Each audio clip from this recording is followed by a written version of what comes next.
ಯಾರ ಮನೆಗಂತ ಕೇಳುದು ಕೆದರಿಕೊಂಡು ತಿನ್ನೋ ಕೋಳಿಗೆ ಕಾಲು ಮುರಿದಂಗ ಆಯ್ತು. ಯಾರನ್ನಂತ ಕೇಳುದು? ಇನ್ನೂ ಬಿರಿಯಾನಿ ವಾಸನೆ ಬರ್ದಂಗ ಆಗ್ತಾ ಇದೆಯಲ್ಲ. ಯಾರ ಮನೆಯಲ್ಲಿ ಇರ್ಬೋದು? ಈ ಮನೆಯಲ್ಲೇ ಬಿರಿಯಾನಿ ವಾಸನೆ ಬಂದಂಗಿರ್ಬೇಕು. ಈ ಮನೆಯಲ್ಲೇ ಬಿರಿಯಾನಿ ಮಾಡಿರ್ಬೇಕಂತ ಅನ್ಸುತ್ತೆ. ನೋಡೋಣ, ಈ ಮನೆಯಲ್ಲೇ ಕೇಳೋಣ. ಯಾರಿದ್ದಾರೆ ಕೇಳೋಣ.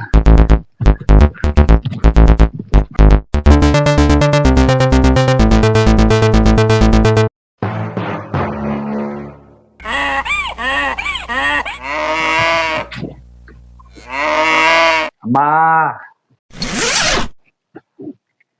ಅಮ್ಮ, ಯಾರಪ್ಪ ಅವರು? ಯಾರಪ್ಪ ಅವರು? ಅಮ್ಮ, ಬೆಳಿಗ್ಗೆಯಿಂದ ಊಟ ಮಾಡಿಲ್ಲ. ಏನಾದ್ರೂ ಇದ್ರೆ ಸ್ವಲ್ಪ ಹಾಕಮ್ಮ, ಹೊಟ್ಟೆ ಅಷ್ಟೇ ಇದೆ. ಅಯ್ಯೋ ಪಾಪ,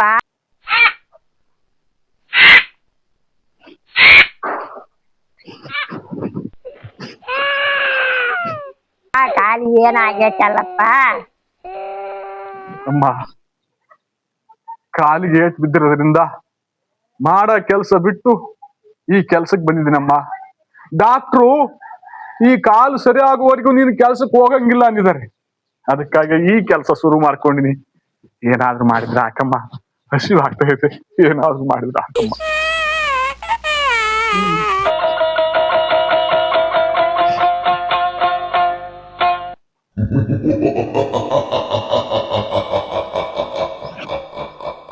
ಅಯ್ಯೋ ಪಾಪ, ತಿಂಬಕ್ಕೆ ಏನಾನ ಬೇಕೇನಪ್ಪ? ಅಮ್ಮ, ಕಾಲು ಬೇಸ್ ಆಗ್ಬೇಕಾದ್ರೆ ಚಿಕನ್ ಬಿರಿಯಾನಿನೋ ಮಟನ್ ಬಿರಿಯಾನಿನೋ ತಿನ್ಬೇಕಂತ ಹೇಳಿದ್ರಮ್ಮ. ಆ ಥರದ್ದು ಏನಾದ್ರೂ ಮಾಡಿದ್ರೆ ಆಯ್ತು ಬಿಡಮ್ಮ. ಕಾಲು ಬೇಸ್ ಮಾಡ್ಕೊಡ್ತೀನಿ, ನಿನಗೆ ಪುಣ್ಯ ಬರುತ್ತಮ್ಮ. ಆ ಥರದ್ದು ಏನಾದ್ರೂ ಮಾಡಿದ್ರೆ ಹಾಕಮ್ಮ.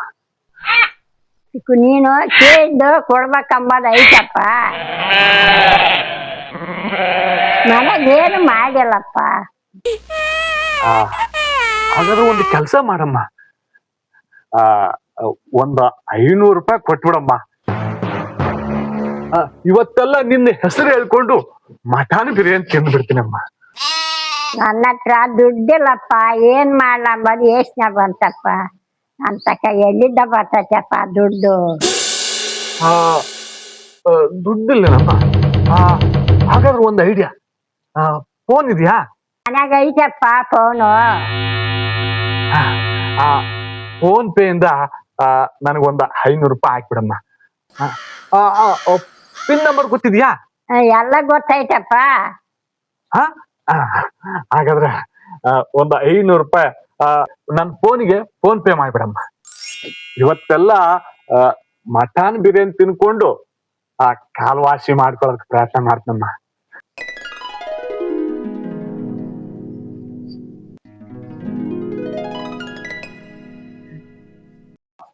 ಫೋನ್ ತರಕ್ ಹೋಗಿದ್ದಾಳೆ. ಹೆಚ್ಚಿಗೆ ಡ್ಯಾನ್ಸ್ ಮಾಡಂಗಿಲ್ಲ, ಹೆಚ್ಚಿಗೆ ಕುಣಿಯಂಗಿಲ್ಲ. ನೋಡಪ್ಪ, ಫೋನ್ ಏನ್ ಐತಪ್ಪ? ಏನ್ ಬರುತ್ತೆ ನೋಡೋಣ. ಫೋನ್ ಐತಪ್ಪ, ಕೊಡಮ್ಮ. ಇದರಿಂದ ಫೋನ್ ಪೇ ಮಾಡಕ್ಕಾಗತ್ತಾ?